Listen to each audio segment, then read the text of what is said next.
Muy buenas tardes, estimadas auditoras y estimados auditores. Perdónenme, me trabiqué.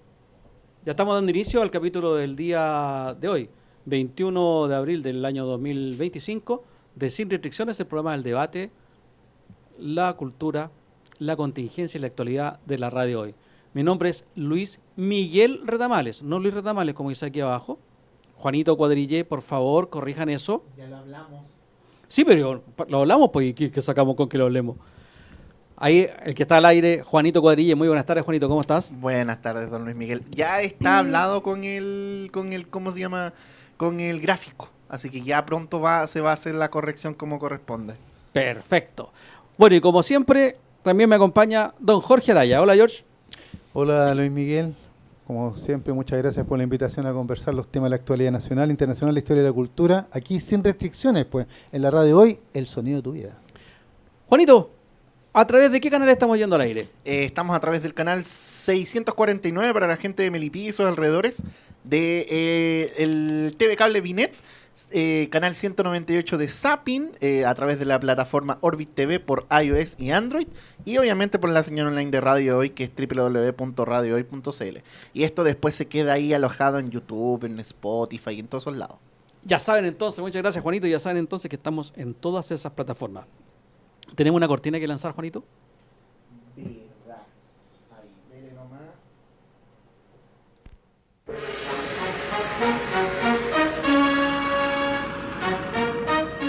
El mundo al instante.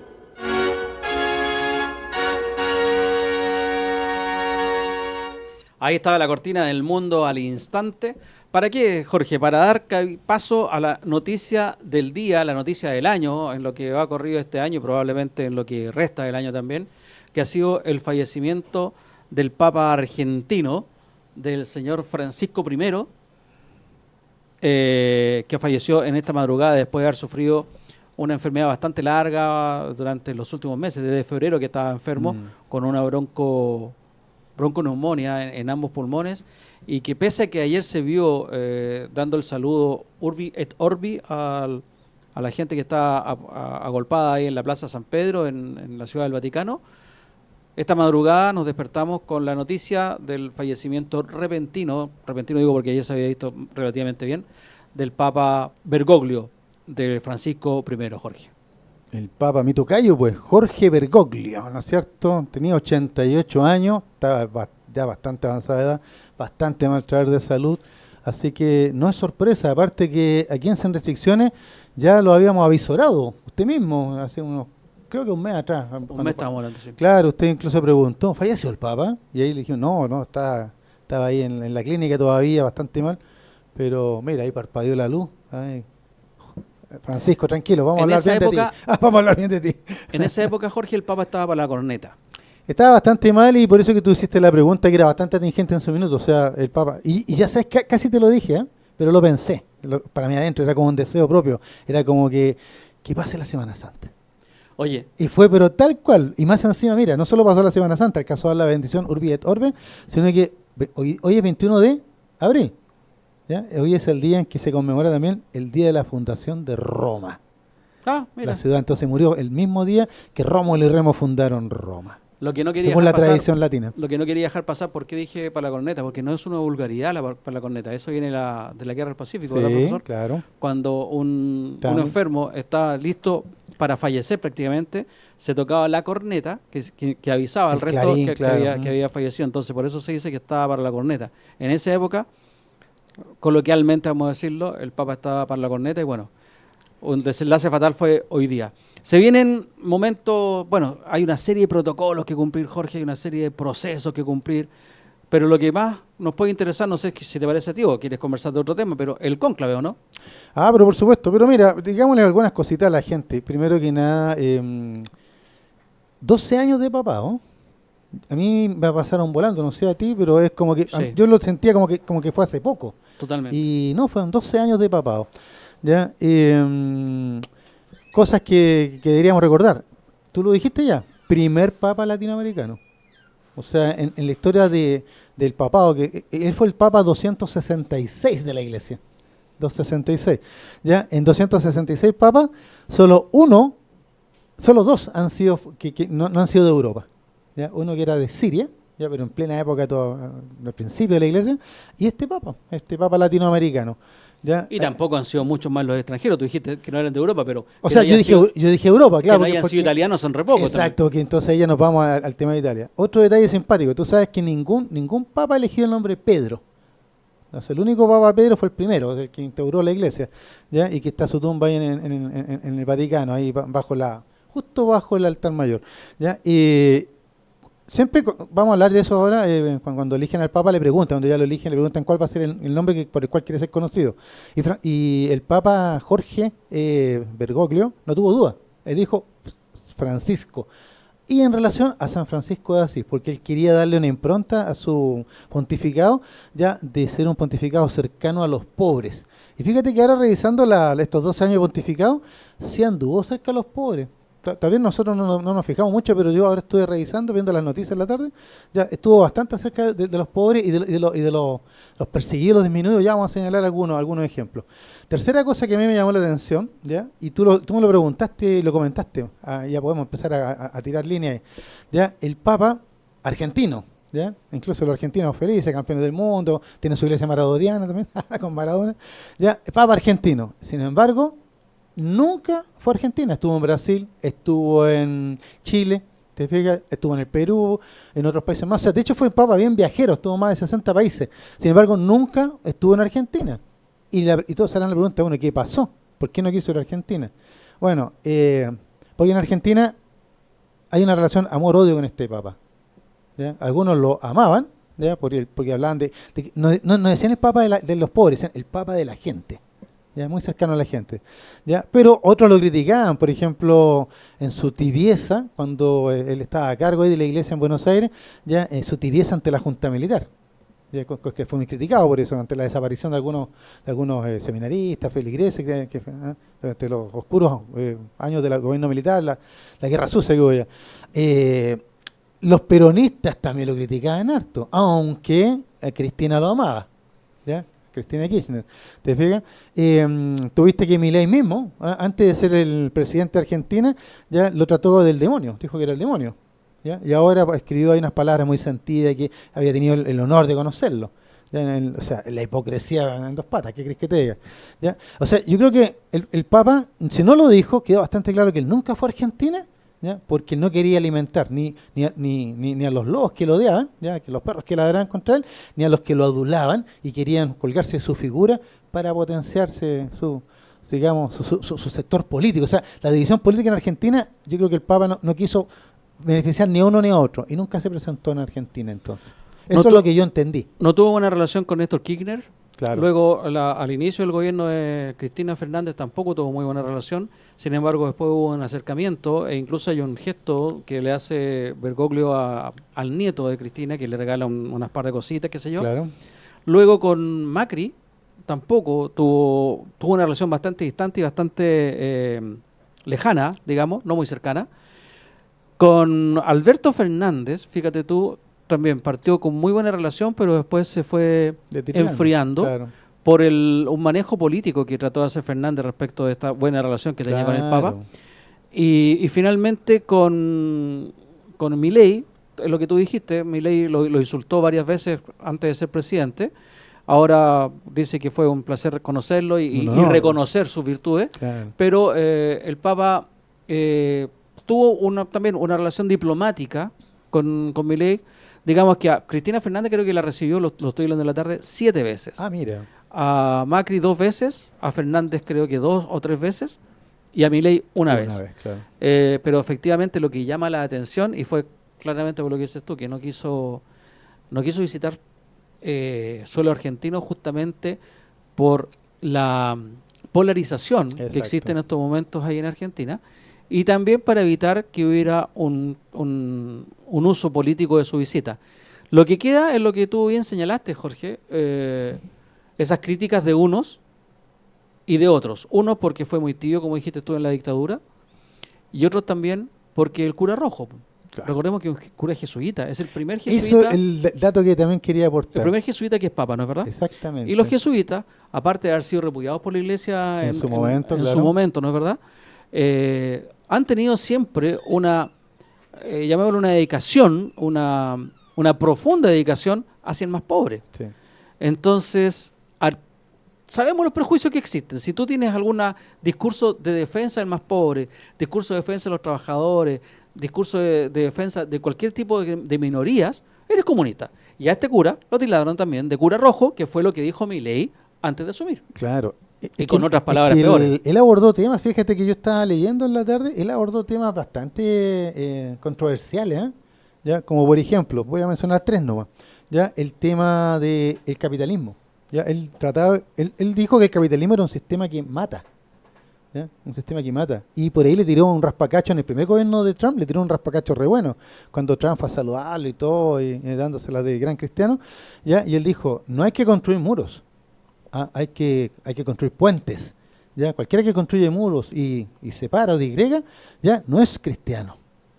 Se las tiró, pero, o sea, porque ¿sabes lo que me caía bien de este papa? Al principio, como que dije, ¿qué me genera a mí este papa? ¿Qué siempre me generó? A mí siempre me generó que lo encontraba impertinente a este papa. ¿A qué me refiero con impertinente? Que no era muy diplomático, aunque hizo harta diplomacia, ya recorrió medio mundo, pero no era diplomático, o sea, te cantaba las cosas pam pam vino vino y llegaba a las largadas nomás. Después pedía disculpas, eso sí, ¿eh? Cuando eran muchos, ya como por ejemplo, tú sabes que este papa fue uno de los primeros que señaló, dijo que él no era quien para juzgar a los homosexuales. Él dijo que él no... ¿Quién soy yo para juzgar? O sea, a mí se me presenta una persona que viene a la iglesia, quiere recibir la comunión, etcétera, yo se la doy, ¿ya? Y no le pregunto si es hombre, si es mujer, o qué es, ¿te fijas? ¿Ya? Porque dijo, ¿quién soy yo para juzgar? O sea, es el Papa, ¿te fijas? Y eso cayó, pero como patada en cierta parte, a los sectores más conservadores. Pero él llegó y le tiró nomás, ¿te fijas? Y eso le trajo bastante, hasta el día de hoy, incluso yo creo que hay cardenales que deben estar felices que se fue este Papa porque lo encontraron, imagínate el Papa que... hay un cardenal de África que dice que los homosexuales tenían que estar todos en el infierno y es papable ahora, ¿se pega? Por ejemplo, ya, así que ese tema, digamos, él le pegó esos raspacachos y ya tengo 2 temas. Y el tercero, que él habló siempre del cambio climático y la relación del ser humano con las otras especies vivas y con la naturaleza, y que somos responsables. O sea, en el fondo, me gustaba esa imagen que él generaba de que nos entregaron un paraíso, tenemos que cuidarlo. ¿Te fijas? Entonces, y de ahí salen.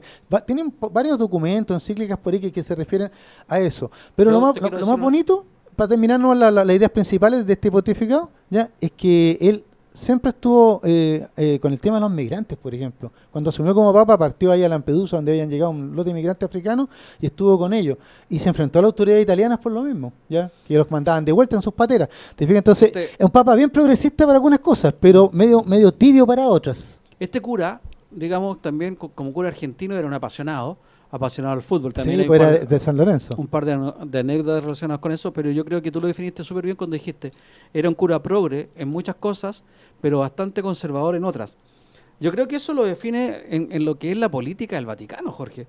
Este cura tuvo que... A ver, aquí hubo una revolución conservadora en el Vaticano, con el cura polaco, con Karol Wojtyła. Con el Papa Juan Pablo II, claro. Con Juan Pablo II, una terrible revolución conservadora que terminó poniendo en los más altos altares de la Iglesia Católica a grupos de abusadores, pedófilos e incluso seres muy repudiables como el cura Maciel. Claro. El cura Maciel, que era el líder de los Legionarios de Cristo, también conocidos como los Millonarios de Cristo, una iglesia de la élite. Él tenía una doble vida, pero clara, que tenía una familia incluso paralela. Ese tipo de gente fueron avalados por el Juan Pablo II, y una cantidad de abusos que se fueron destapando después, por ejemplo, lo de la iglesia de Boston, donde la iglesia de Boston prácticamente quebró por las indemnizaciones que tuvieron que pagar a las víctimas de los abusos de sus curas. Después viene Ratzinger, que Ratzinger se creía que era más conservador que Juan Pablo II y al parecer no. Benedicto XVI no fue más conservador, parece que él trató de abrir un poco las ventanas del Vaticano para ventilar toda esta pudrición, esta pudredumbre que estaba por dentro. Sin embargo, al parecer, el establishment vaticano se lo terminó comiendo, y el tipo, cuando ya se sintió incapaz de seguir adelante y debido a las presiones que aparentemente estuvo sufriendo, renunció por primera vez en la historia, dimitió a su cargo, y ahí sale elegido don Jorge Bergoglio, que también viene con nuevos aires. Pero me acuerdo de lo que dijo Patricio Elwin y lo hago latente con él. Gobernó también en la medida de lo posible, porque tiene bajo su peso, es igual que cualquier monarca. Nadie se puede hacer cargo de la destrucción de su propia monarquía. Ujú. Él tiene bajo su peso una historia de 2000 años prácticamente en la Iglesia Católica, buena o mala, como queramos entenderla, pero él tenía que luchar por mantener la Iglesia Católica. Él no podía ser el partícipe de que se destruyera la Iglesia Católica. Y con todo el manejo político, que eso es lo que quiero que entendamos, es un gobierno el que está en la Ciudad del Vaticano. La Iglesia Católica es un gobierno, Sí, es un con Estado, sectores claro. más Ajá. progresistas, con sectores más conservadores, con sectores que están a favor de unas reformas, o con sectores que están en contra de otras reformas, etcétera, etcétera. También tiene una izquierdas y derechas, y el que está arriba, por más que tenga el poder absoluto, no tiene tanto el poder absoluto porque tiene que jugar con las máquinas que están debajo de él. Y creo que Bergoglio luchó mucho por lo que estamos conversando. Y bueno, ahora se está dando un poco lo que tú estabas diciendo, Jorge, que el análisis después va a ser para él un cura progre en muchas cosas, pero tibio en otras. Claro. La gran crítica que yo he escuchado hoy día era esa, que el Papa llegó, digamos, generando mucha expectativa, pero al final no concretó nada. Yo creo que es difícil manejar a estos cardenales y a esta iglesia, ¿eh? Y siempre ha sido difícil. Cuando años atrás, y tengo esta serie incluso, o sea, dieron una serie muy interesante que era la historia del papado, y se llamaba Santos y Pecadores. Y ahí uno ve que hay de todo, o sea, 266 papas por el trono de San Pedro han pasado por de todo. Pero Francisco yo creo que va a quedar eso, como el papa de la gente, siempre cercano, simpático, franco, llano, así como digo, a mí me gusta eso, que era medio impertinente realmente, pero te las largaba nomás. Él fue el cura, decíamos delante, fanático de San Lorenzo de Almagro. Sí, pues le gustaba el fútbol. Claro. Le gustaba el fútbol. Y hay una anécdota A bien ver. interesante con uno de los entrenadores que tuvo en su historia, ha tenido San Lorenzo de Almagro. Es con Alfio Basile. Alfio Basile, Ya, ¿lo ubicas el tú? Coco. El Coco Basile, el ronco, el que habla, Sí, anda por el video que sí. dice, usan Elisir, Claro. por el whisky. Él en un momento lo toma a San Lorenzo, el Misle creo que se llamaba el presidente, se me olvida cuál era el nombre del presidente de San Lorenzo en aquella época. Bueno, lo designa entrenador del equipo de fútbol. Y él en un partido está en el camarín, previo a la charla previa al partido, y de repente aparece un cura. Y aparece un cura que saluda a los jugadores, saluda a los dirigentes y empieza a darle las bendiciones. Y después ese cura aparecía también después de los partidos al camarín. Pasaron 2 o 3 partidos en esa situación y viene Basile y le pregunta al presidente del club, oye, ¿quién es ese cura? No, es que un cura que es fanático del club, qué sé yo, es socio, no sé cuántito. Ya, pero a mí no me gustan los curas no tienen por qué estar acá en el camarín, no es para visita, no es para cura. Además que los curas dan mala suerte. Oh, ya, ese era el tema, pues ese es el tema. Claro, sí, estos tipos son cabalísticos. Son mucha cabla, claro. Así que cura da mala suerte. Po. Así que el presidente tuvo que hablar con Bergoglio, Con don con este Jorge cura, ahí, perdón, claro, con este cura, y no fue más al camarín. Pasaron los años y cuenta Basile que el presidente de San Lorenzo de ese entonces lo llama por teléfono y le dice, con acento argentino, ¿no? Le dice, ¿te fijaste quién es el Papa? No, ¿quién es? Sé que es un cura argentino. Tal por cual, le dijo, el mismo cura que tú echaste del camarín. El cura que echaste el camarín, claro. Bueno, y Bergoglio nunca ocultó Que le gustaba el fútbol. ese placer por el fútbol. Recibió al equipo de San Lorenzo, campeón de la Copa Libertadores de América el 2014. Ah, mira. No pudo darse el gusto de estar en la cancha porque él iba a la cancha. Ajá. No pudo darse ese gusto, pero sí recibió el plantel liderado por el Patón Bauzá, el entrenador de aquella época, y le hicieron la entrega de la camiseta, y qué sé yo. Estaba muy contento él. Él era futbolero, era argentino Sí. a carta cabal, Jorge. Sí, de todas maneras. O sea, por eso te digo, era acostumbrado a estos grandes teólogos como Ratzinger, ya, o estos místicos así, no sé, pues, tipo Juan Pablo II, súper reaccionario en algunas cosas, ya, y de repente nos encontramos con un cura que era un hombre como tú, como yo, súper sencillo, súper normal, que... ¿Sabes cuál fue el primer? Que a lo mejor no tiene importancia, el primer gesto que hizo cuando asumió, A ver, que no tiene importancia para la tradición posterior, pero ya. él no usó los zapatos Ah, los de un- zapatos rojos que les ponen, zapatos claro, rojos cuando que- los visten, sí, que es lo usaban que hizo, claro. que usaban todos los papas, él no lo usó. Él siguió usando sus zapatos negros que él usaba cuando era cura. Ese Exacto. fue el primer gesto que fue como una señal.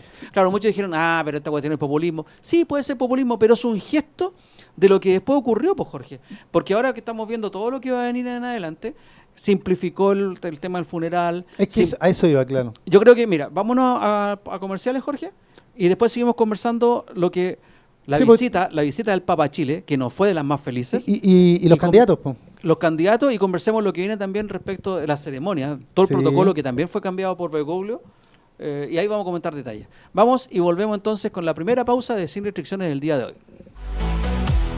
Seguimos conectados al www.radiohoy.cl, porque somos el sonido de tu vida.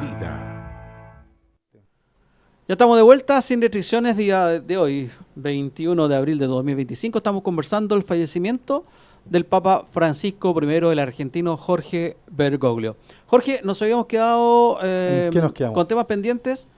El Papa vino a Chile. Exacto. El año 2018. 2018, sí. En una visita que no estuvo ajena de polémica, digamos, fue bastante polémica la visita del Papa Papa Francisco I. Y digo Juan Pablo II porque el primer Papa, y el único hasta esa fecha que había visitado Chile, había sido Juan Pablo II, claro. el año 87, el peregrino de la paz, me acuerdo que lo llamaron en aquella época, sí. y porque vino con ocasión de la conmemoración y la firma del tratado, de la conmemoración de la firma del Tratado de Paz entre Chile y Argentina, gracias al laudo arbitral de él mismo. No, fue, la mediación.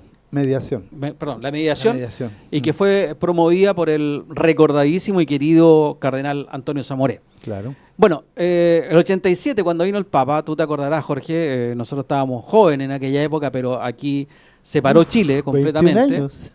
Claro, se paró Chile completamente. Me Sí, acuerdo que fue fue bien en masivo. abril del año 2017, se postergó el cambio de hora, el metro funcionó toda la noche, pasó por las principales avenidas de Santiago, recorrió otros lugares también, creo que estuvo en Puerto Montt y en otros lugares que no recuerdo en estos momentos. Pero la Pintana. Pero dentro de Santiago recorrió varias avenidas, no estuvo en la Pintana, estuvo en la Bandera. La Bandera. Ahí en la circunvalación Américo Vespucio, que ahora es la autopista central, en el Parque La Bandera, hizo uno de sus homilías. También estuvo en el Parque O'Higgins, donde también hubo una represión bastante fuerte de parte de la Fuerza de Seguridad de la época. En fin, el Papa fue visitado, fue querido, fue bien recibido, y la gente se agolpaba en las calles, incluso no para ir a las homilías solamente, también para verlo Solo pasar. para verlo, claro. Eso en pasó, el Papa Móvil. En el Papa Móvil. Eso pasó en la Gran Avenida, me acuerdo, Sí. por la Alameda. Cuando llegó el Papa también fue con la típica ceremonia que hacía él, que se baja del avión y besa al suelo. Durante mucho tiempo hubo una placa en el piso del aeropuerto de Pudahuel, Ya. donde señalaba dónde había besado el territorio chileno el Papa Juan Pablo II. Después, con las diversas ampliaciones que recibió el aeropuerto, esa zona ya Desapareció. no existe. Exactamente, desapareció. Pero bueno, fue un clima de fiesta. Viene por segunda vez el Papa, en este caso Francisco I, el 2018, y prácticamente, voy a exagerar lo que voy a decir, pero penaron las ánimas. Sí, no hubo llenos. No hubo llenos. No hubo masividad. Exactamente. No hubo gente que saliera a las calles a ver al Papa pasar. Que se agolpaba. Claro. No se agolpó la gente. Pero, ¿usted sabe por qué? Po? Espérate, a eso voy. Vaya, Pero vaya, claro. La calle, tú veías la calle cuando comparabas con la otra, que se agolpaba la gente, incluso para los cambios de mando, la gente se agolpa. A ver, claro, mirar, Había a copuchar. varios paños vacíos de Sí. gente. Y esto causó, y no solamente en Santiago, también fue en Iquique. Sí, me acuerdo que en Iquique fue incluso dicen que el Papa está un poco incómodo con esa situación. Es que eso Porque produjo, hubo poca convocatoria en Iquique. totalmente, eso produjo, paréntesis antes de llegar a lo que tú querías llegar, eso produjo también la remoción de varios personeros de la iglesia local, Sí. justamente por la pésima organización que hubo, pero lo fundamental fue las protestas que hicieron los fieles chilenos respecto de la presencia entre los obispos del obispo Juan Barros De a la Osorno. Sosananza, obispo de Osorno. Claro. ¿Y qué pasaba con el obispo de Juan Barros? ¿Por qué estaba ahí? ¿Por qué estaba tan criticado? Justamente porque era el séquito del cura Caradima, Exacto. que había sido condenado y sancionado por abuso de menores. Claro. Entonces hubo una serie de críticas que le llegaron al Papa, y el Papa se mandó unas polémicas frases, ¿Las tienes ahí? las tengo, Dale. cuando le preguntan, voy a leer lo que dice el mostrador. La controversia escaló debido a su defensa del obispo Barros, Exacto. acusado de encubrir los abusos del sacerdote Fernando Caradima. Ujú. La presencia de Barros en las ceremonias del Papa generó críticas tanto en el ámbito nacional como también en el internacional. En respuesta, ¿qué dijo el Papa? Categóricamente afirmó: el día que me traigan una prueba en contra del obispo Barros, ahí voy a hablar. No hay una sola prueba en Claro. su contra. Es todo calumnia. Y Y después, eso indignó a la gente porque habían pruebas. pero po. se mandó unos epítetos también medio lo Milei. Sí, por por ahí. ahí que se jodan, dijo los de Ex- Osorno, que se jodan. Exactamente. Por eso te digo, era impertinente, llegaba la largada nomás. Pero como dice Jorge, esto fue una cuestión que enardeció A la gente, a claro. especialmente a la gente de la diócesis de allá de Osorno. Mm. Y 3 meses después, en abril del 2018, o sea, el Papa aquí estuvo en enero del 2018, 18, sí. tuvo que admitir haber cometido, cito textual, graves equivocaciones de valoración y percepción de la situación, atribuyéndolas a una falta de información veraz y equilibrada. Exacto. Por eso rodaron cabeza de la iglesia chilena. Bueno, salió Barros al tiro volando, presentó su renuncia. y Sí, chao, Barros ¿no? sí, pero también de los organizadores Claro. salieron varios de ahí. Y en una carta que envió él a los feligreses chilenos, reconoció: en lo que me toca, reconozco, y así quiero que lo transmitan fielmente, que he incurrido en graves equivocaciones. Exacto. Esta declaración marcó un giro en su postura y justamente en junio de ese mismo año aceptó la renuncia de Juan Barros como obispo de Osorno. Bueno, pero como digo, también volaron cabezas.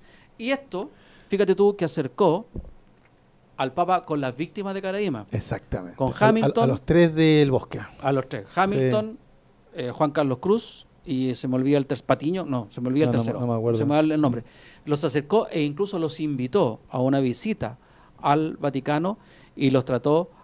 Creo que alguien dijo que era hasta amigo personal de uno de ellos. De Cruz, creo que. Creo que hasta Juan lo Carlos nombró. Años después lo puso en un cargo ahí. En un cargo Claro. de personas afectadas por abusadores Exactamente, dentro de la claro. iglesia. O sea, Sí. mira, yo valoro eso. O sea, el Papa en ese sentido fue bien hombre.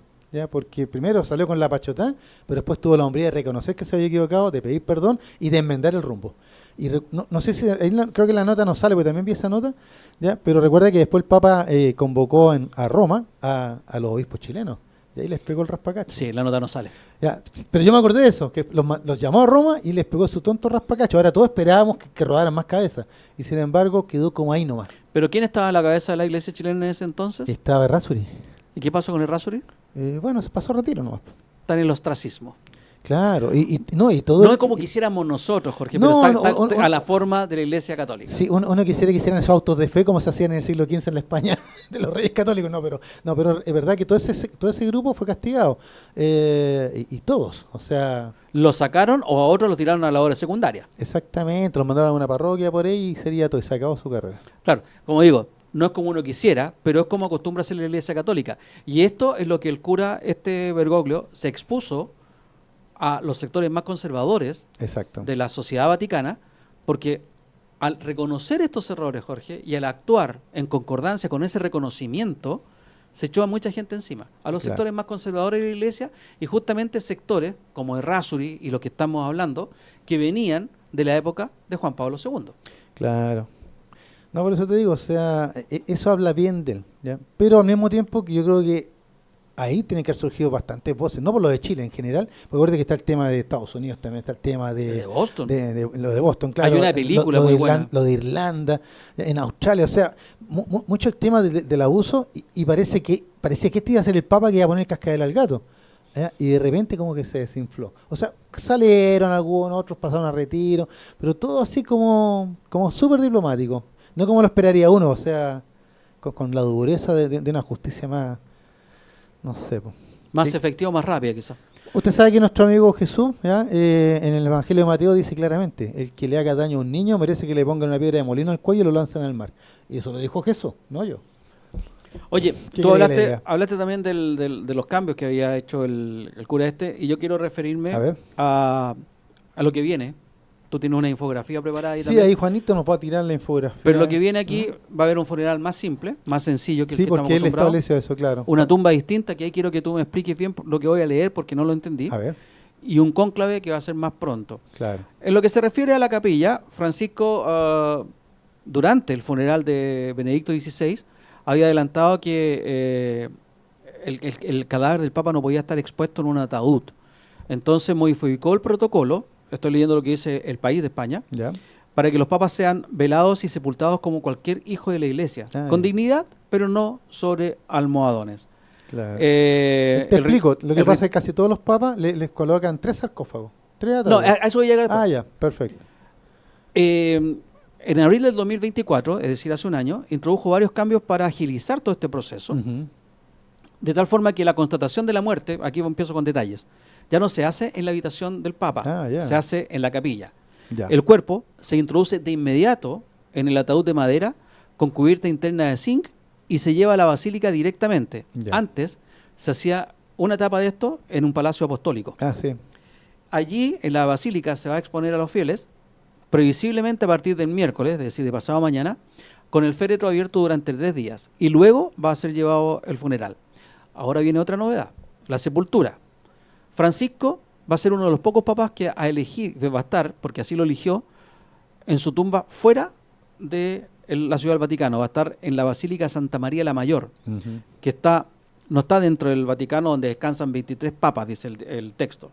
Es un lugar querido para él por su devoción a la llamada Madonna de los romanos, Ujú. la Virgen Salus Populi Romani, donde fue a rezar tras su elección e iba antes de cada viaje.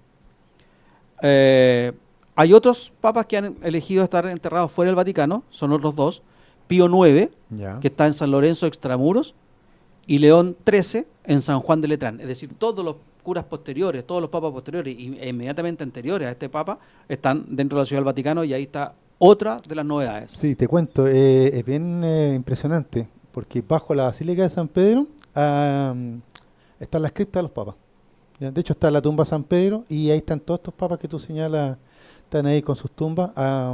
Es muy interesante ver las tumbas, algunas son bastante, digamos, ostentosas algunas, otras no tanto, otras son súper sencillas, una simple lápida, ¿no? ¿Te fijas? Pero todas bajo el altar mayor. Eso es lo interesante, son catacumbas. ¿Sí? Y se pueden visitar, ¿eh? Se pueden visitar.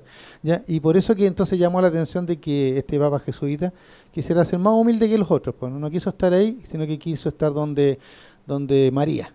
Entonces eligió la Santa María Mayor, que es una de las 4 iglesias más grandes de Roma. ¿Ya? La otra es San Giovanni el Laterano, San Pedro, ¿ya? Y San Juan de Letrán. ¿Te fijas? Ahora, ¿qué pasa durante el periodo entre que fallece el papa Ujú. y se elige al nuevo?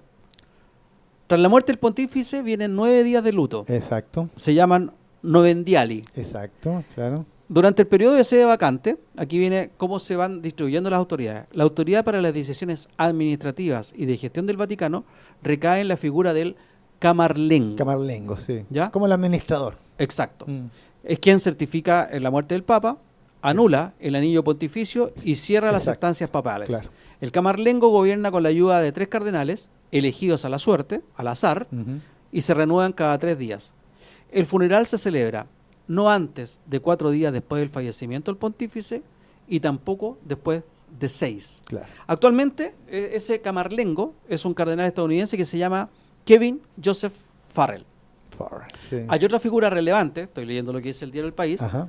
que es el decano del Colegio Cardenalicio, que es quien convoca al resto de cardenales para el cónclave y organiza las reuniones previas. Desde el 2020, el decano es el cardenal italiano Giovanni Battista Re, pero como tiene más de 80 años, que es el límite Ujú. del derecho a voto Exacto.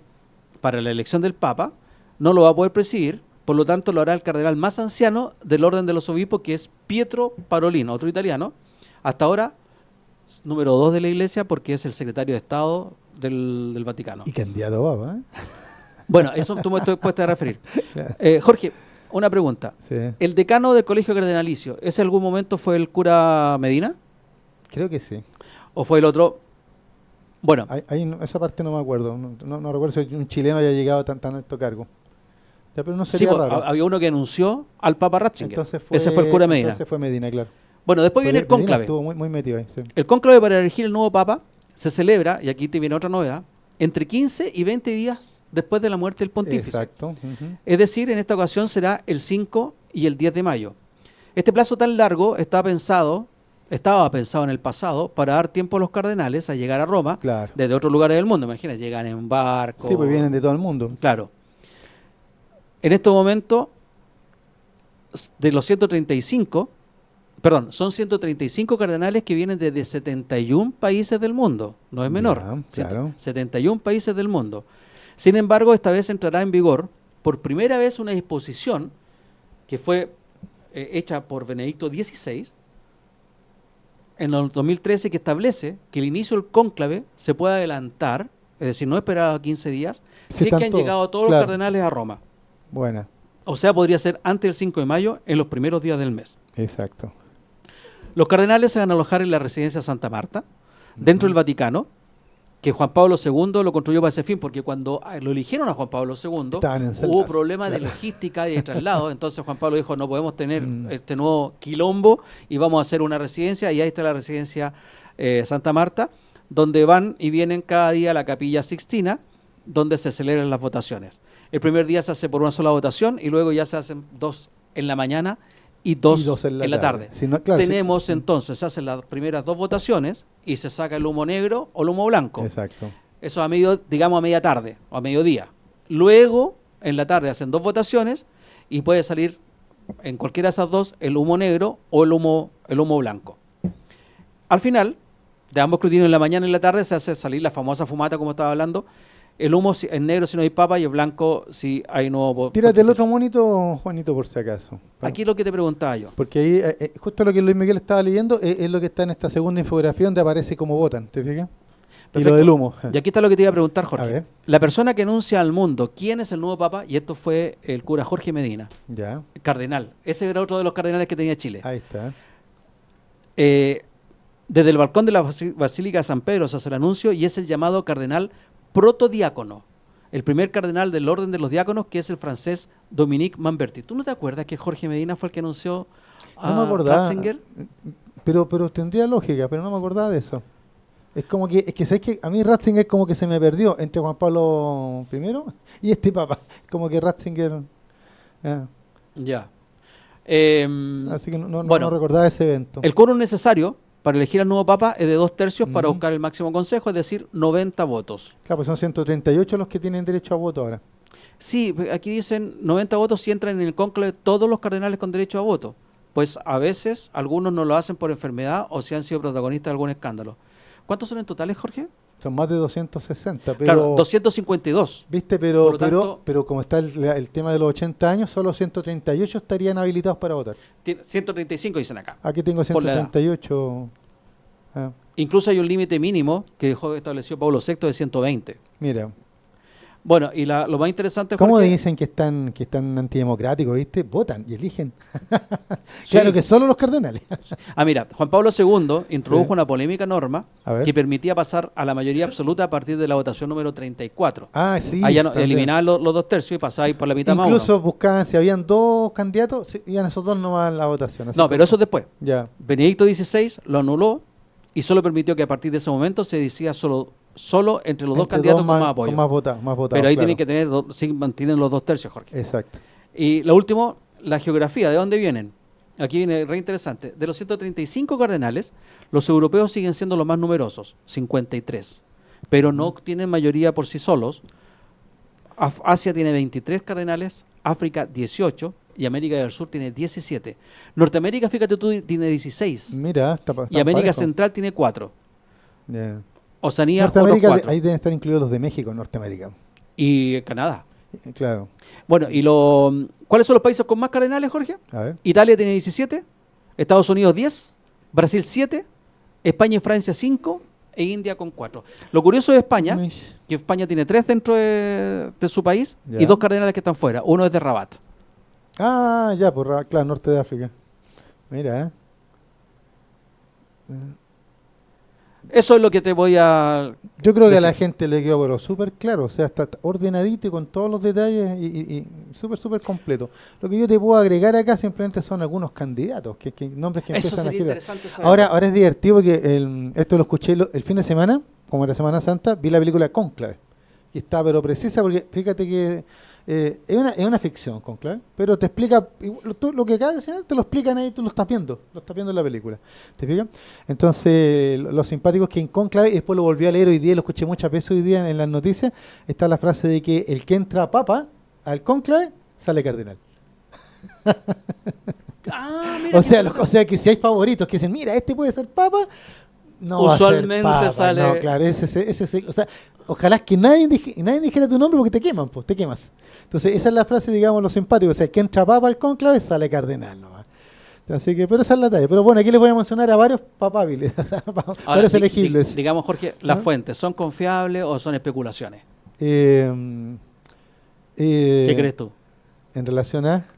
Papables, ¿quién nos dice que estos son? Estas fuentes son bastante confiables porque aquí dicen que el Papa Francisco quiso dejar más o menos amarrado el asunto, como muchos papas que quieren Es dejar. política. Claro, entonces aquí, por ejemplo, mira, algunos nombres. Aquí tengo dos otros importantes. El favorito de Francisco. Ya dice, nunca ocultó su preferencia por el cardenal Matteo Zuppi, arzobispo de Boloña y presidente de la Conferencia Episcopal Italiana. Ya, de hecho, el mismo Papa Francisco lo nombró presidente de la conferencia. O sea, ¿Te primero italiano, el primer italiano que mencionas, Claro. y no tiene ningún puesto vaticano. Claro, Ya. tiene 69 años, ¿ya? Nació en Roma, ¿ya? Hijo de un ex editor del Observatorio Romano. Mira, Claro, y sobrino de un ex secretario de Pío XI. O sea, Está destinado. tipo está pero vinculadísimo al Vaticano. ¿Te fijas? Porque recordemos que el Vaticano, para la gente que no se ubica, el Vaticano es un barrio de Roma, así es pequeñito. Sí. De hecho, el estado más pequeño del mundo. Ya, bueno, aquí está toda la historia de él, así que no entra en tanto detalle. Así que, segundo. claro. Mira, voy por el detalle, que aquí a la nota me dice que son 138 cardenales, ya, de los cuales 110 fueron nombrados por Francisco. ¿Te fijas? O sea que parece que este papabile va con ventaja. Ya. ¿Sabes cómo vamos a ver A ver. la influencia? ¿A quién eligen? Po? Si eligen a alguien de la línea de Francisco, más progre, como Claro, veníamos porque conversando, eso es la gracia de este papabile, es que es de la misma línea de Francisco. ya, Seguiría el primero. impulsando lo de Francisco. Presidente de la Conferencia Episcopal Francisco Zuppi. Italiano. Claro, y tiene, como te digo, 69 años. Ya, después, candidato a consenso, dice. ¿Ya? El candidato a consenso es el actual secretario de Estado del Vaticano, Pietro Parolin. ¿Ya? Dicen que es una carta de consenso entre sectores progresistas y conservadores, ya porque dice que estos últimos quieren evitar que la iglesia siga la senda de Francisco. Parolin tiene 70 años, también es italiano, es considerado un moderado. ¿Te fijas? ¿Ya? Fue secretario de Estado durante todo el pontificado del Papa Francisco, ¿ya? Y por ende es un nombre que suena también. ¿Te fijas? Dicen figura leal y cercana ante toda decisión del Papa. ¿Ya? Dicen que es muy diplomático. Por algo es de consenso. correcto. Ya. O otros Y candidatos. por algo ocupa ese puesto. Claro, y por algo está ahí. Po. Ya. Pero fíjate que ya tenemos 2 italianos y 2 de plena confianza del Papa. Correcto. Ya, Uno así. que está dentro del Vaticano incluso. Claro, ya. Ahora los que están sonando en estos últimos años. El arzobispo de Kinshasa, Fridolin Ambongo. ¿Ya? Pero ¿Del él Congo? no, Ambongo es su apellido. No, pero el Congo, Kinshasa está en Congo. Claro, del Congo, exactamente, del Congo. Ahora, el tema es que nuestro amigo Fridolin ya es el líder de los obispos africanos que se opusieron al documento Fiducias Supplicans, que abrió la puerta a la bendición de las parejas del mismo sexo. Ok, ¿qué edad tiene él? No tengo la edad acá, pero ¿Cómo se se llama Fridolin Ambongo. Fridolin Ambongo. Él tuvo unas declaraciones bastante desafortunadas para mi gusto, diciendo de que los homosexuales se van a ir todos al infierno. ¿Te fijas? Así que yo creo que este es un nombre que tiraron nomás porque no creo que tenga tanto apoyo. ¿Ya? Más encima la iglesia africana tampoco es tan fuerte. ¿Te fijas? ¿Ya? Sí. Ya, después tenemos a ver. Aquí está, 65 años Ambongo. Mira, lo tenía Sí. más adelante, 65 años. Ya. Ahora, este suena fuerte, dicen, ya, nombrado como patriarca de Jerusalén por el mismo Papa, el italiano, otro italiano, Pier Battista Pizzaballa, 59 años. Franciscano, igual que el Papa, fallecido, ex custodio en Tierra Santa, cargo creado, o sea, fue creado Pero cardenal. espérame, Franciscano, el Papa era jesuita. Perdón, tienes razón. Me confundí porque como Pero el Papa- Francisco. claro, como era Francisco y él tomó el nombre por Francisco de Asís. Ya, esa fue mi confusión. Claro, dice, lo nombró cardenal en el 2023, ya para crear espacio de diálogo entre Medio Oriente ya, y Roma. Un lolo. 59 años, claro, Claro, súper joven. Ya, claro. pero dicen que la crisis de Gaza, la misma el conflicto que hay ahora en Gaza, ha consolidado su figura, generando un meteórico ascenso como papable. ¿Te fijas? Ya. Así que, ya.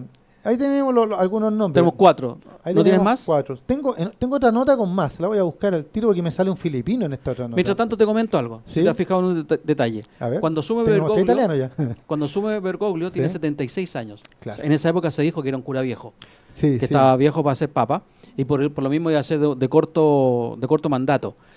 De lo que tú has nombrado, hay dos que tienen, uno tiene 69, otro tiene 70. Claro. Otro tiene 65 y Y este último tiene 59. 59. O sea, Y- con un cura como Y este, viene de donde las papas por queman, ¿eh? expectativas de vida, podríamos tener 20 años de mandato fácilmente, Claro, podría ser perfectamente el último papa que viéramos nosotros. Wow. probablemente. Wow. Ya, aquí Sí, la de encontré, nosotros. aquí encontré más. Pues sí, pues de la de nosotros. Luis Antonio Tagle, de Filipinas, 67 años, cardenal cercano a la gente, dice. Muy 67 años. 67 años, ya muy misericordioso, ya muy identificado con la justicia social y la inclusión. Buen nombre, y es de Filipinas, que es un país muy, muy católico. ¿Ah? Así que, Sí, pues. Mateo Suppi tengo. Creo que lo señalé ya este, ¿o no? No, parece que no. Mateo Suppi, 69 años, cardenal de la comunidad de San Egidio, dice, mediador en conflictos y muy comprometido con la pobreza. Aquí tenemos otro africano, Peter Turkson, de Ghana, 76 años, cardenal moderado, ya abierto a temas de justicia económica y medioambiental. ¿Te Estamos fijas? hablando de dos curas ya que De vienen África, de África. claro. ¿Qué edad tiene él? 70. Oye, pero ¿te acuerdas tú? 76, perdón, 76. El 2014 se hablaba como un papable de Bergoglio. No, pues de hecho apareció y cuando tenemos papa y mencionan a Bergoglio quedamos todos plop, porque habían otros nombres. Quizás para los más entendidos, los vaticanólogos, a Claro, lo a lo sí mejor era. ellos lo ubicaban más, pero la verdad Claro. es que fue una sorpresa. De hecho, yo me acuerdo que en ese minuto, cuando salió Bergoglio, te cuento la firme, el que sonaba firme era un cardenal de México o de Brasil.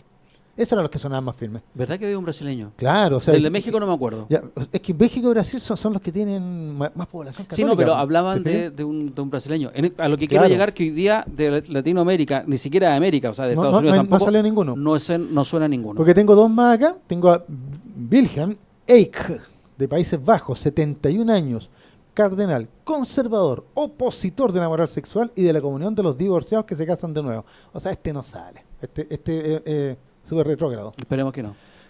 Claro, si no sería una vuelta a Juan Pablo II. Ya, y después tenemos a Peter Erdó, de Hungría, 72 años, otro cardenal conservador, pero que muy conocido por haber participado en sínodos de familia y bioética. Yo Es un experto en esos temas. me inclinaría por cualquiera de los dos más jóvenes, del 59 años, del italiano que está en Gaza, o del de 65 que es el africano. Es lo que me inclinaría por un tema de edad, pero ya el resto... Yo me voy también por el cardenal de Jerusalén, por la edad, y también porque, mira que simbólico, Jerusalén, la guerra de Gaza, es italiano, es franciscano, votó por la pobreza. Oye, O sea, me encantaría que fuera ese papa. ¿te digo algo? ¿Sí? ¿Sacaste en cuenta cuál fue la última figura pública a la cual, y con esto nos tenemos que ir a Sí, comercial, nos vamos a comerciar al tiro. ¿cuál fue la última figura pública a la cual recibió Francisco? ¿A quién fue? Al vicepresidente de Estados Unidos. Ah, de veras. Para que se cachen las cosas de la vida. ¿Nos vamos a Lo- comerciales, George? Vámonos a comercial. Vámonos a comerciales y ver Gracias, Francisco. restricciones. ¿De qué vamos a hablar hoy día, Jorge? 70 años de la conferencia de Bandung. Bien olvidada, pero muy actual. Vamos a señalarla. Ahí vamos a ver de qué se trata. Ujú. Vamos y ya volvemos. Seguimos conectados al www.radiohoy.cl porque somos el sonido de tu vida. Ya estamos de vuelta, son las 19 horas con 8 minutos y estamos de vuelta con el tercer y final bloque, el de Historias sin restricciones, donde don Jorge Araya nos va a hablar de... ¿De qué nos va a hablar, Jorge? La conferencia de Bandung. Perfecto, adelante, don George. Y la traje para usted, porque a usted le gustan estos temas de la Guerra Fría, pues. Mira, aquí, Oye, mira. me declaro ignorante de lo que va a hablar. No, si usted sabe, cuando empieza a hablar, se va a acordar al tiro. Lo que pasa es que, claro, uno lo tira así y yo creo que mucha gente, igual que usted, dice Bandung, le suena, pero no sabe lo que es. ¿El 55? Exactamente, ¿ve que se acordó? No, me acuerdo porque saqué la cuenta, George. Son 70 años. Estoy tratando de exacto, hacer memoria. ¿Qué pasó? Como dije, 70, 70 años, claro. Sí, mira, habían varias cositas, incluso tú me compartiste una y que tal vez podemos hablar más adelante de ella, por la canción de Camilo VI. Ah. Vuelto Melina. Sí, claro que el golpe de Estado en Grecia. Pero sabes que yo dije, esto es más universal. ¿ya? Y yo creo que es de plena actualidad, sobre todo lo que está pasando ahora en esta guerra comercial, ¿no es cierto?, que tenemos, esta guerra arancelaria entre Estados Unidos y el mundo, porque es Donald Trump contra todos, ¿te fijas?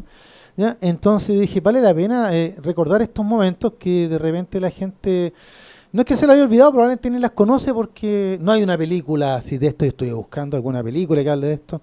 Muchos de estos personajes se nos han olvidado ya y fueron muy relevantes en su minuto. Ahí Juanito nos está ayudando para que la gente también se ubique.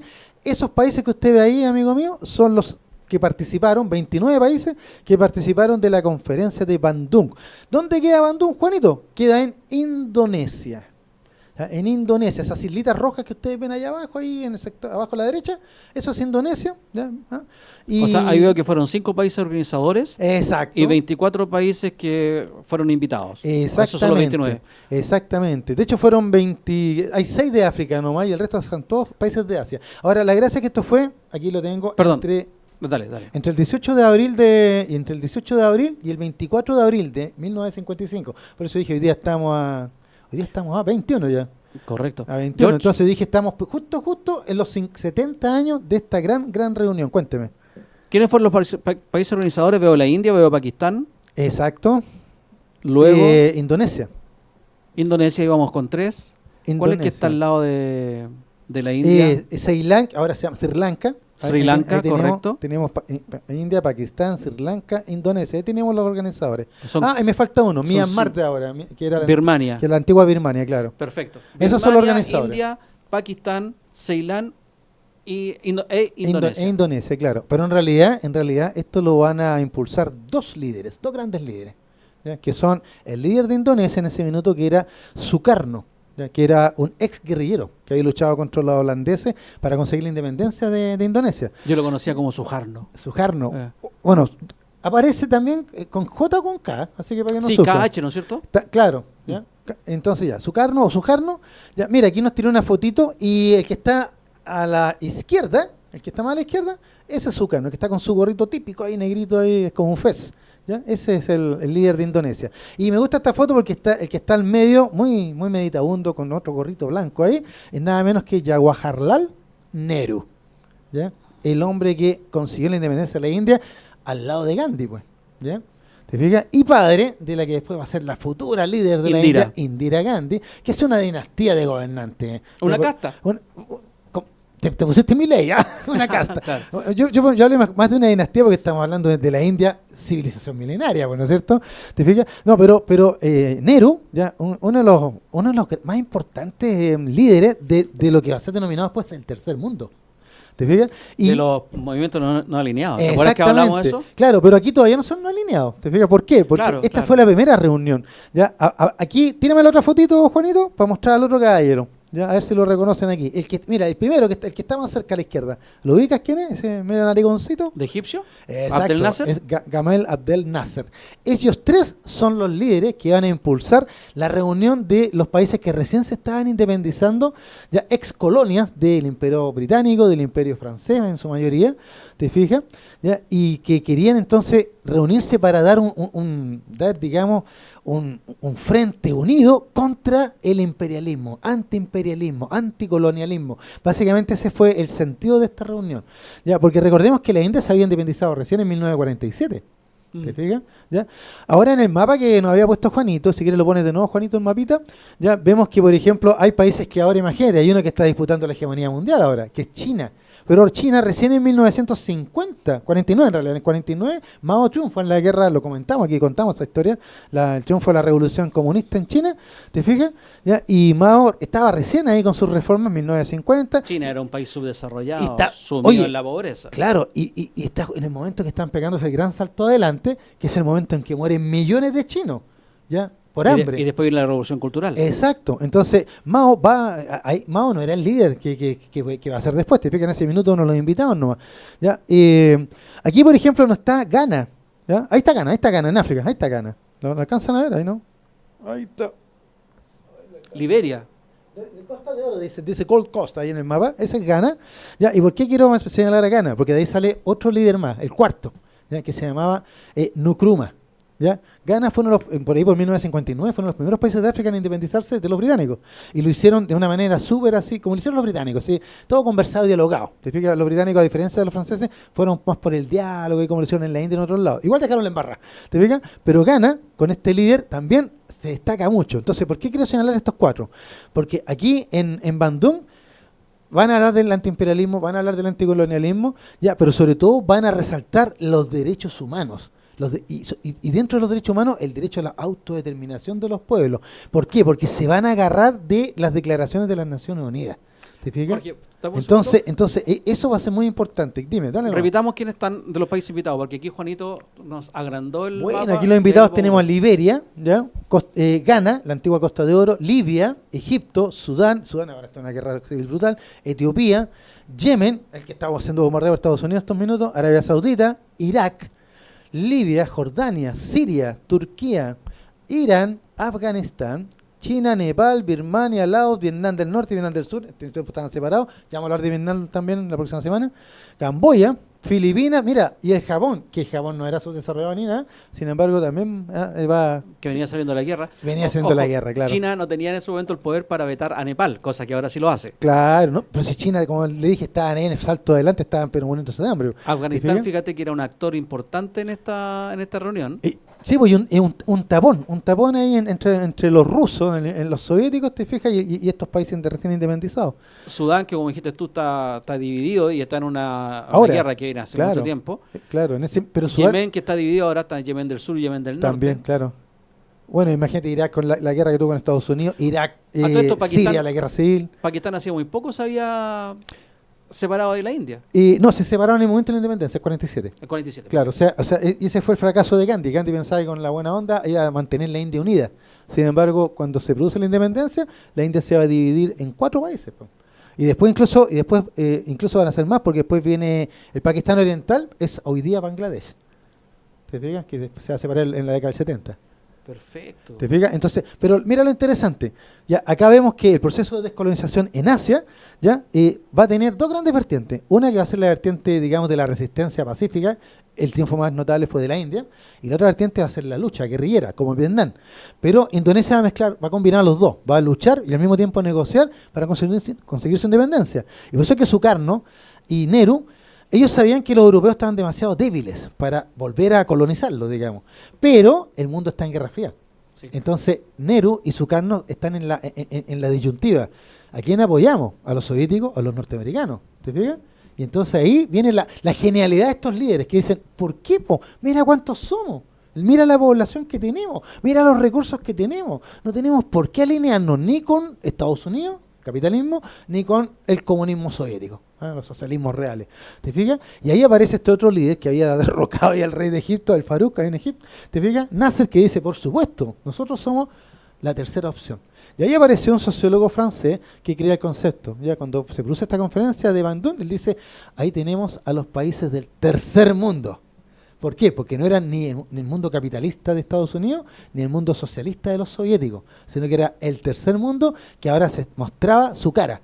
¿Ya? Y una cara bien amable, te fijas, en el sentido de que lo que ellos estaban estableciendo era eso, o sea, no solo luchaban por su independencia, sino que ahora iban a luchar por la autodeterminación de los pueblos, o sea, invitaban al resto de los pueblos del mundo a luchar por la libertad, a luchar por su independencia, a luchar por sus derechos. Ahora, ¿quién garantizaba todo esto? Y esto es lo más bonito de todo, las Naciones Unidas. O sea, tenían el respaldo pleno de las Naciones Unidas. Ahora uno dice, pero la Naciones Unidas no está Estados Unidos, no está la Unión Soviética, no está Gran Bretaña, Francia, los grandes ahí en el Consejo. Sí, pero Gran Bretaña y Francia no tenían nada que decir. O sea, sus imperios se habían derrumbado. Y los que podían decir algo, Estados Unidos y Unión Soviética, andaban buscando pololear a estos en la Guerra Fría, pero la actitud de estos 4 líderes le dijeron, no, nosotros no nos vamos a alinear. Y por eso que aceptan la invitación después para 1961, si mal no recuerdo, a Belgrado, capital de Yugoslavia, donde está nuestro amigo Josip Broz Tito, que hablamos años atrás de él, ¿ya? Y resulta que Tito, en esta conferencia de Belgrado, ahí Tito se suma a estos 4 y dice, ahora vamos a hacer un movimiento de no alineados. Y tú sabes que eso existe hasta el día de hoy. Sí. ¿Ya? Y lo más increíble es que después de la Naciones Unidas es el movimiento que tiene más miembros, casi todos países de África y Asia. Te quiero dar un detalle que Bueno, América Latina también. tú lo mencionaste al A ver. pasar, pero que es re importante. Dígame. En este mapa que tú estás viendo, que es el año 55, si no me equivoco, ¿verdad, Jorge? Claro, este es el 55. Hay una curiosidad. Sí. Hay un país que está dividido en dos, Ya. Pakistán. Ah, sí, pues Pakistán está a un lado y al otro. Está en el Claro. Golfo de Bengala y está ahí en el río Indo. Podríamos claro. decir está Pakistán oriental Sí. y Pakistán occidental. Sí, sí, está bien. Está muy Bueno, bien dicho. El Pakistán oriental después con el tiempo se transformó, tú lo dijiste, En Bangladesh, claro. Pero quería dejar eso, recalcarlo, porque esto es una curiosidad que sea pocas veces que un país tenga su territorio interrumpido por un tercer país, como en este caso Pakistán está interrumpido por la India. Pero ¿sabes lo que pasó ahí? Mira, esta historia es dramática, es brutal. ¿Ya? Lo que pasó ahí es que Gandhi hizo toda la revuelta contra los británicos ocupando la no violencia activa. ¿Ya? Pero el líder de los musulmanes de India, porque India en su mayoría son hinduistas, ¿ya? Son millones de hinduistas, esa es la religión mayoritaria de la India, pero no es la única. Sí. Hay budismo, hay sintoísmo, hay jainismo, hay muchas religiones en la Son 1.000 India. millones de personas. Claro, y de hecho en estos minutos superaron a China como el país más poblado del mundo. Ya lo superaron ya. El año pasado fue. Ya. Entonces, así que la India, ojo, y Chile está tan buenos términos, vamos a hacer un tratado de libre comercio probablemente con ellos.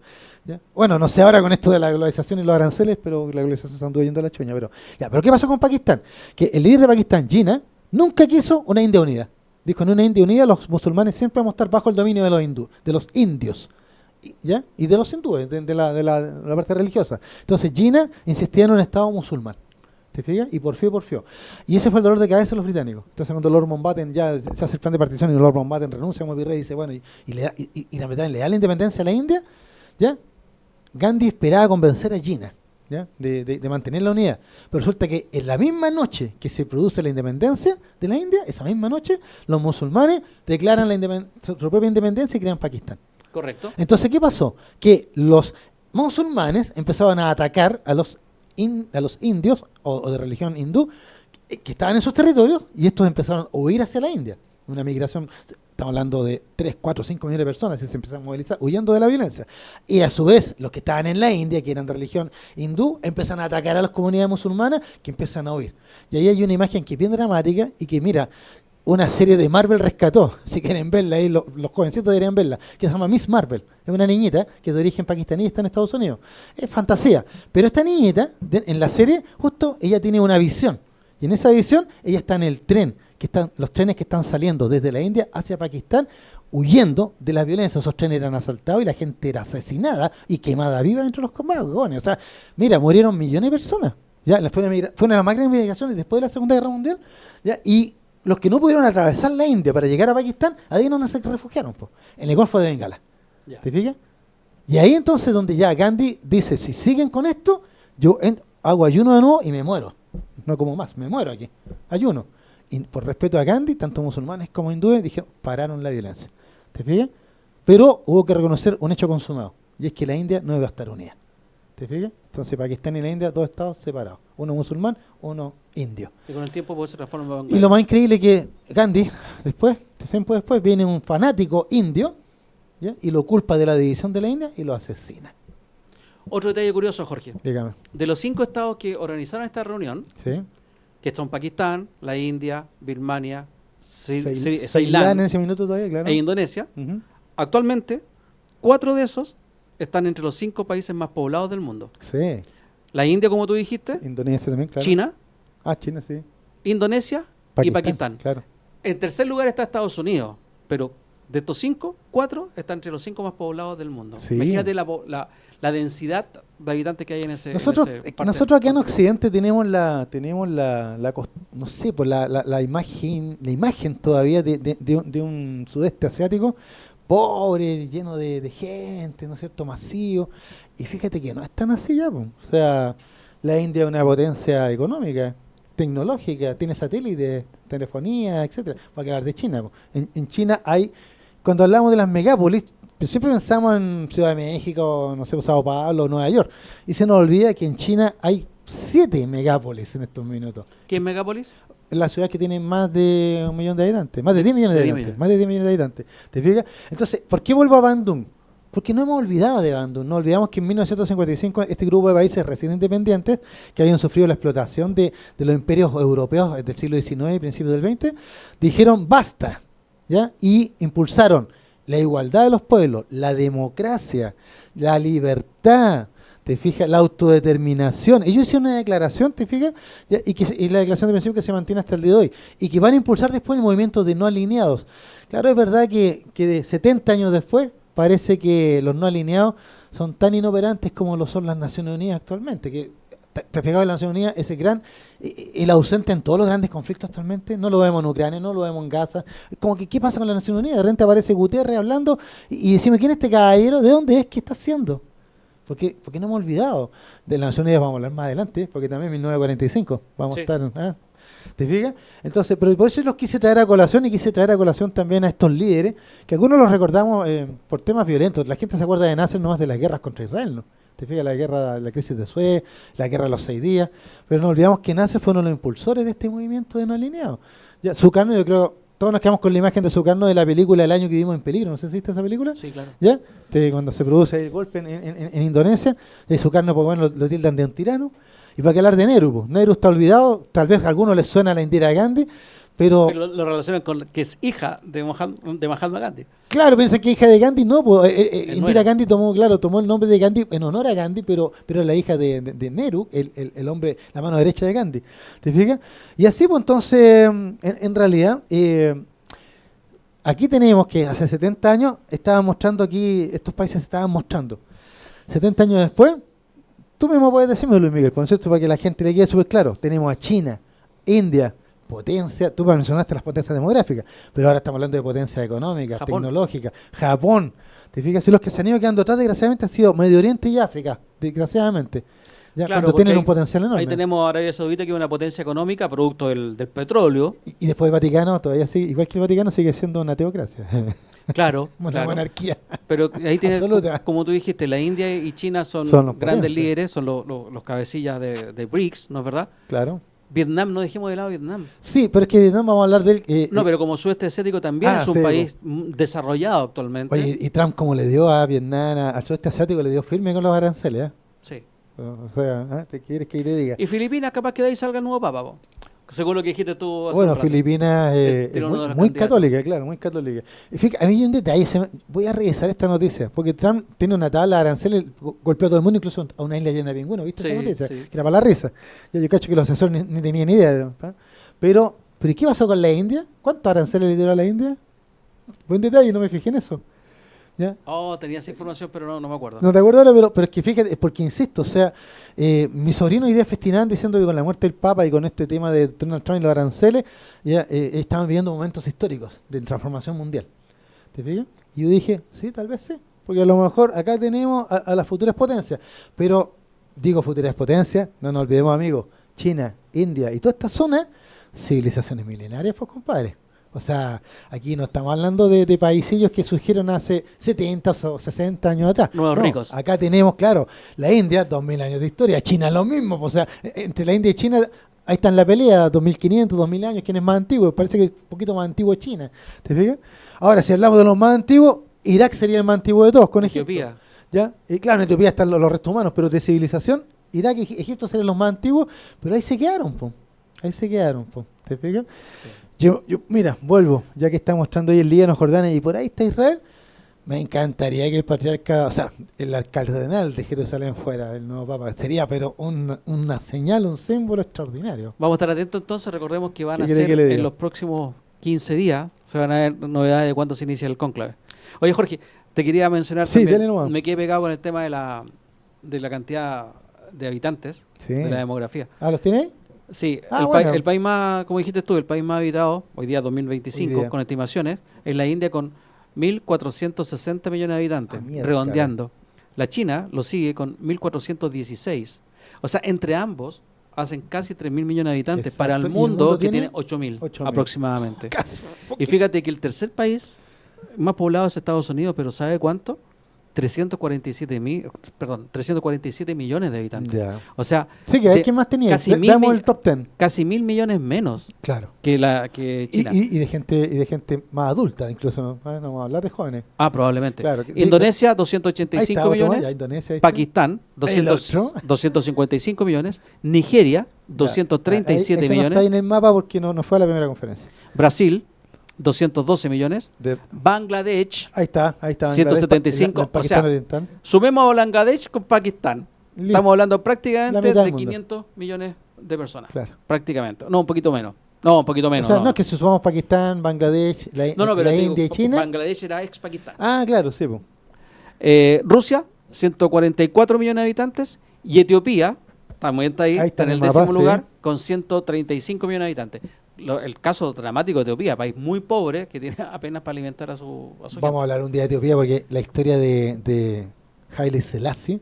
Un día hablaste del... Por ahí lo mencionamos, pero sería hablar ahí de Rastafari. Ah, claro.